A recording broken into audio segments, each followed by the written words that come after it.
Mm. Yeah. Oh. Go ahead. It's a tough one. Yeah, it is So a far. tough one.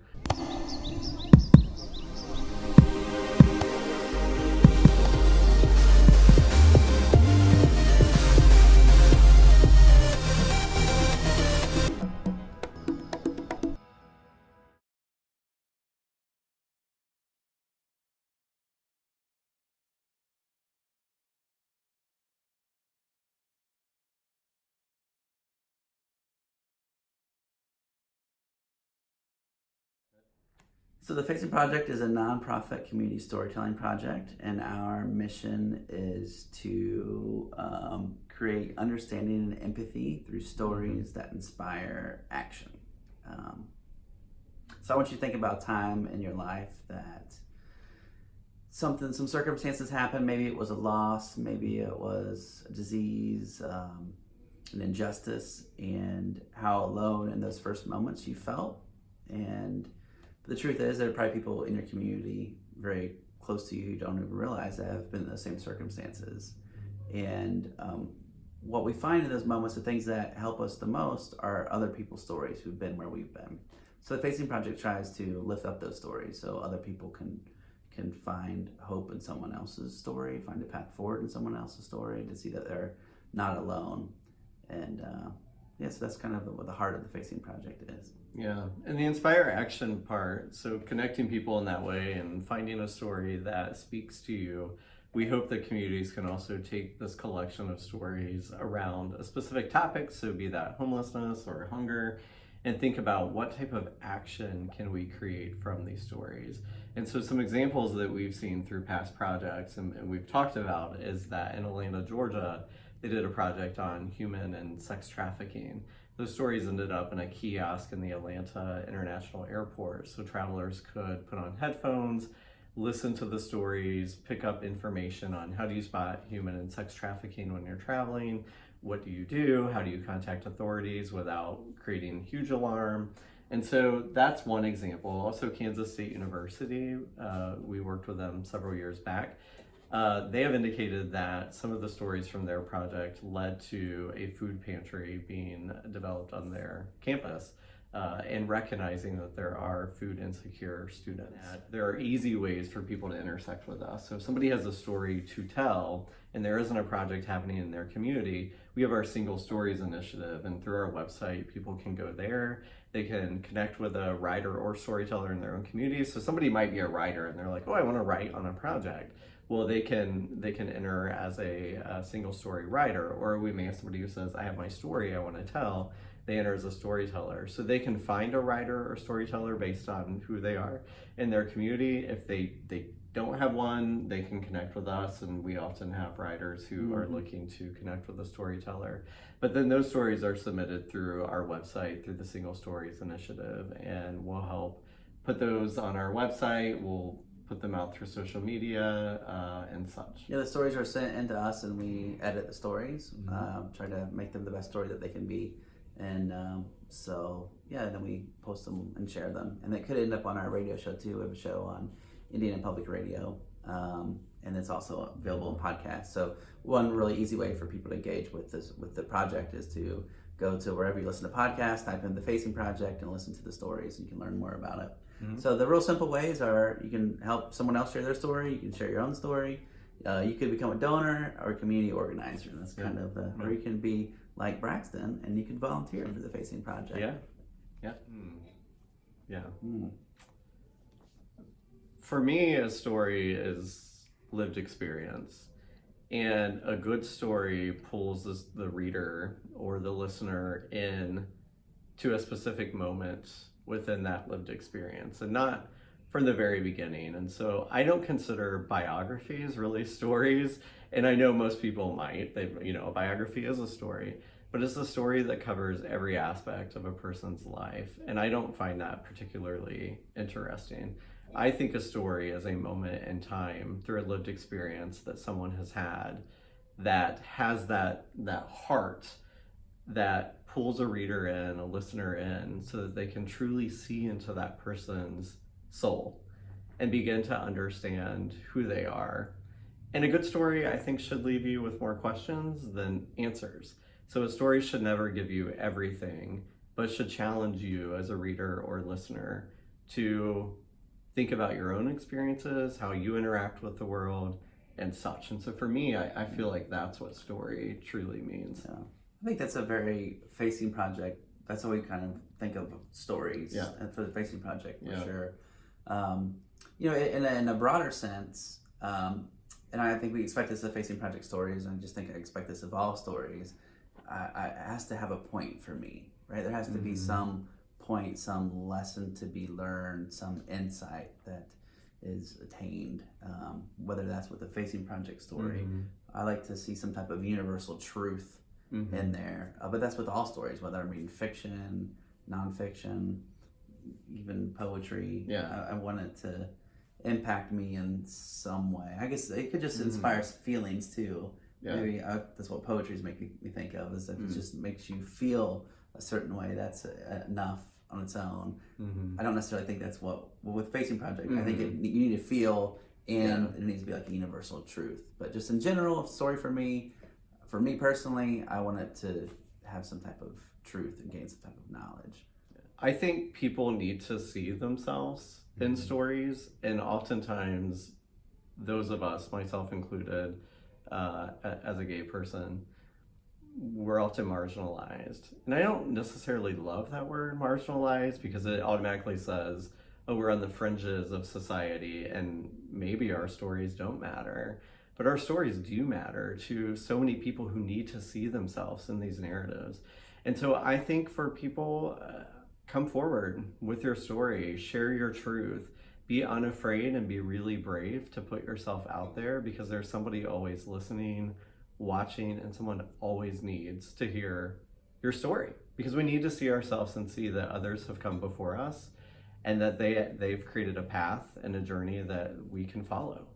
And I really think that is the best way, is to be brave and unafraid and to speak your truth. What I see, I've traveled around the world to meet and write about people who work in the garment industry in Bangladesh, like women who are earning $24 per month, or coffee farmers in Colombia. And when I have had a chance to sit down with them in their homes and talk to them, they're always like, why do you want to talk to me? I'm just a farmer. I'm just a garment worker, right? And what I've seen is once they start to talk, and once I start to show that I'm genuinely interested in their lives and what they have to say, then I think they start to see that they do have a story. Like, everyone has a story, and other people can learn from it and benefit from it. So sometimes maybe I'm really not a part. I'm like the easiest default setting, like almost no marginalization in my life whatsoever, right? Like, straight white dude from middle class. Like, I think it's important to listen, and that's the role that I try to play a lot. And when we genuinely listen to someone else's story, then they can start to see, no matter who we are, I think they can start to see the power and the strength of their own story. And once people start to open up and share their story and see that other people can learn from it and find community in it, then they're more likely to keep sharing.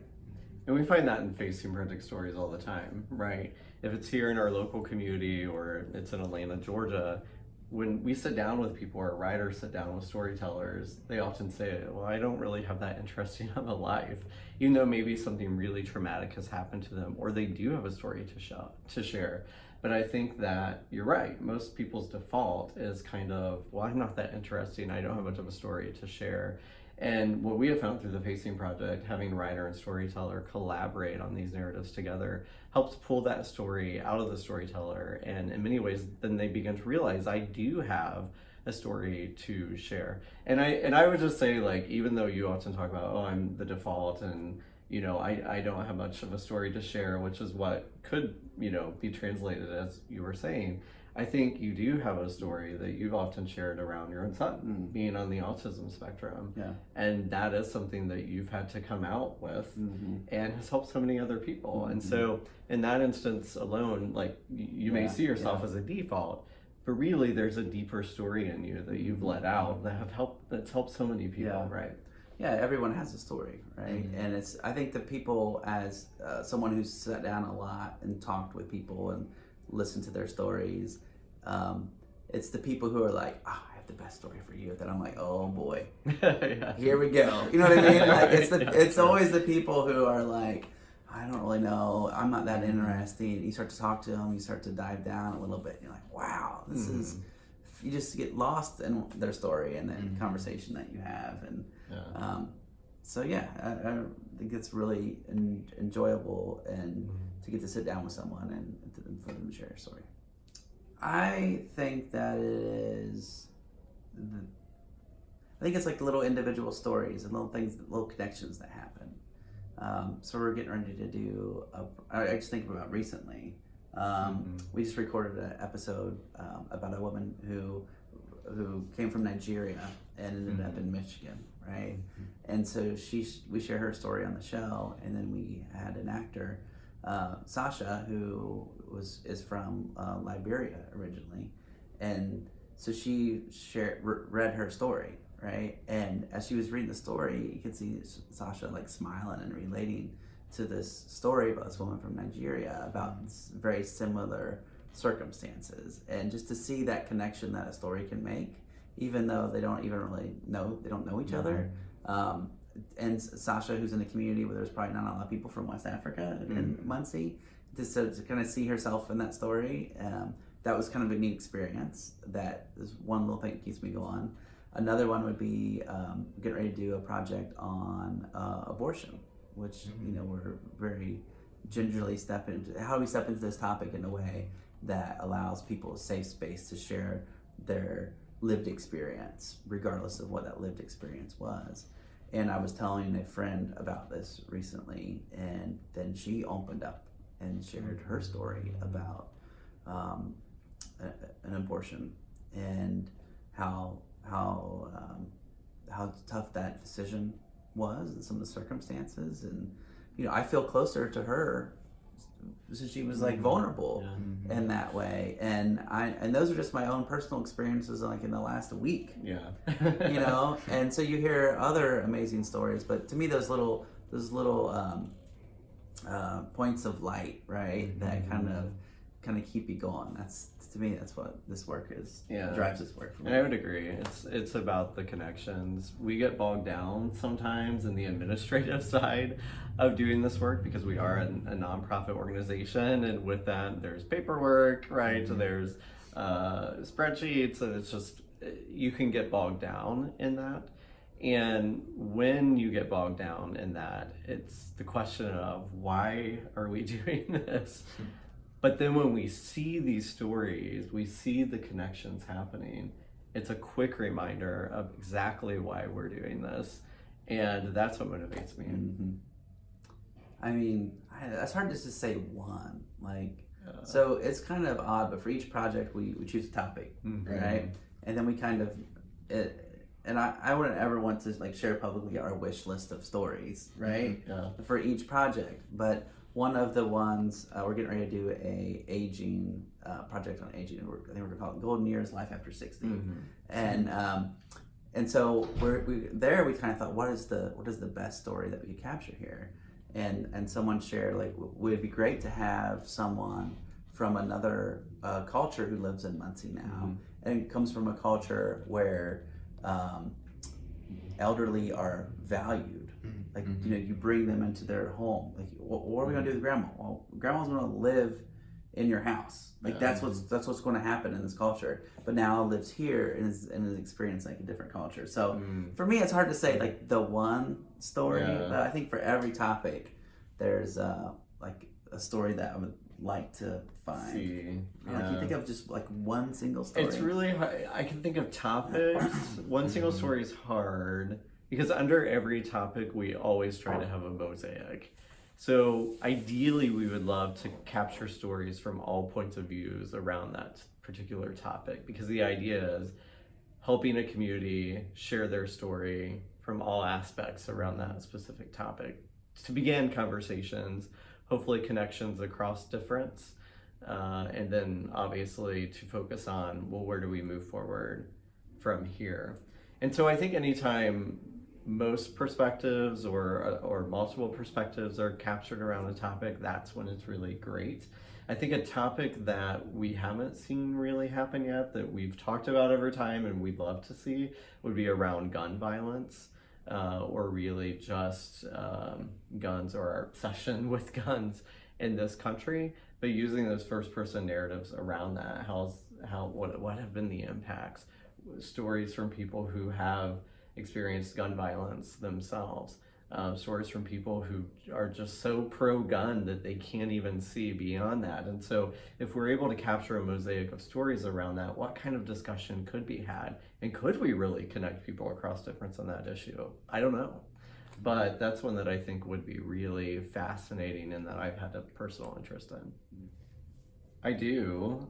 We better. Yeah, right? Yeah, like, I mean, course. that's kind of We the have basis to. of what we hope to achieve.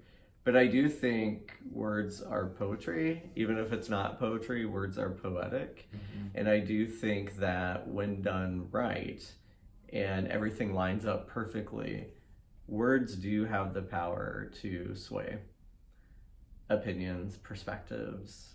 And I do think that they can lead to change. I mean, if they didn't, I mean, yes, of course we advocate for that because of the work we do, but we wouldn't have quotes. I mean, you wouldn't see so many quotes used over time from important people, whether they be politicians or artists, community activists. We're constantly seeing people from decades ago, quotes from them still being used in modern day context. And if words didn't inspire change or action, I don't think we would even see that, right, at a small level. And so I absolutely think that they do. But that change can be negative too, right? Well, Words can be divisive. That is as very well. true. One of the things that we see with the work that we do is that sometimes words can keep us from having conversations, right? So I'll share like a kind of a personal, in the world that I am in with, my son's autistic. And some people say I shouldn't say that. Some people say my son has autism, or my son is a person with autism. And there's all this disagreement of what to say. And so we'll want to share a story of someone who you have to, some point you have to say autistic child, or Joe is autistic, or you have to say a person with autism. Like, you have to make the decision, and you're going to say it, and does that automatically turn people off from joining the conversation? Yeah. So what we try to do too is have that conversation be more important than the words itself, right? Right off the bat, I know what mine is, and that is to be authentic. And only when you are your true self and you are able to project your true self into the world, and you're fearless about that, and you're not willing to lay down around that, that's when you are tough. And that's when people start to listen. You may have haters, and you may have people who don't like you for that, but as long as you're true to yourself and you're authentic, that's the way that you're going to succeed in life, and people will gather around your story and what you want to do. And I think that's the best advice I live by, and I could give anyone. I don't think that's very good. Well, I'm kidding. it's because you're not authentic. We're working on you. Just kidding. Yeah. So I think that's fantastic advice. But I obviously have to come up with something. I'll come up with something different. So for me, I think it would be is other people matter, right? And to find, we have to be comfortable with who we are, but I think we can find a lot of meaning in serving and giving into other people, right? So I think that's, if you want to help yourself, like help others. I think that's my advice.